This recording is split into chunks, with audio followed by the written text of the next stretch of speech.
Hello everybody! So your first job today is to rewatch the video of me reading Traction Man, or read it at home if you have the book, and then come back to this video. So I've put the link to the video of me reading it in the description box below. So click on that to recap the story first and then come back to me.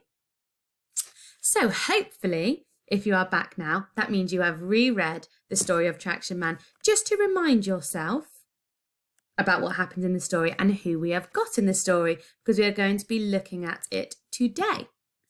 So we are going to be having a think about some of the different characters in the story and what they might be thinking and feeling at certain times. And we call this inference, where we can infer how a character is thinking or feeling. Could be from a picture or from things that they are saying. And that is one of our reading skills.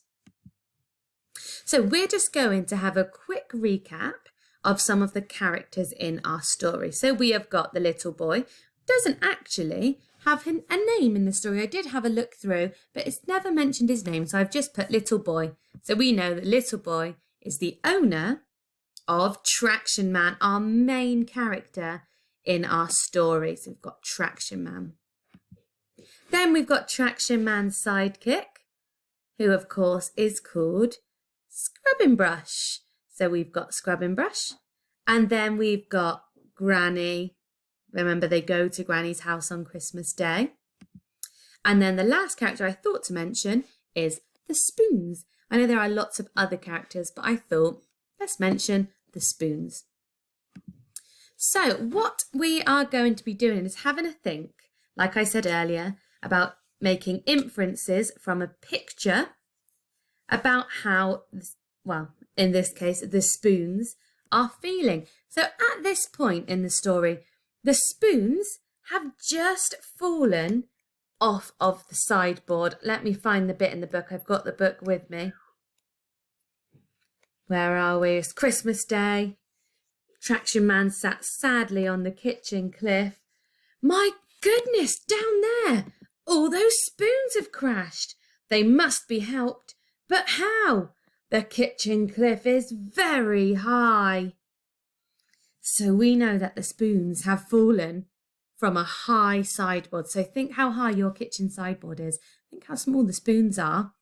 They have fallen. How do you think the spoons are feeling? So if we have a think, you might like to pause the video and come up with some words about how the spoons are feeling. So they might, I'm just going to write some words to start. They might be feeling scared, or they might be in pain if they've hurt themselves when they've fallen. They might be feeling shocked because they don't know why they've fallen down. So I've just written a few keywords, but what we are doing is this, oh, silly Miss Evans, lost my voices.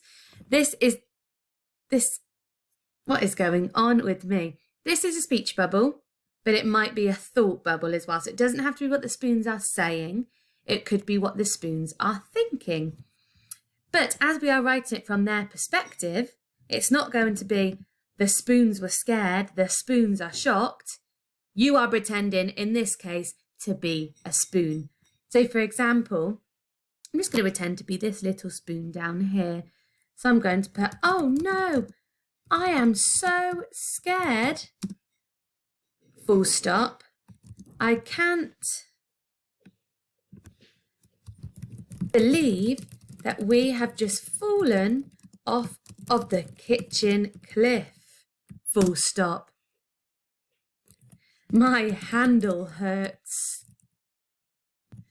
full stop. I hope that someone can help us.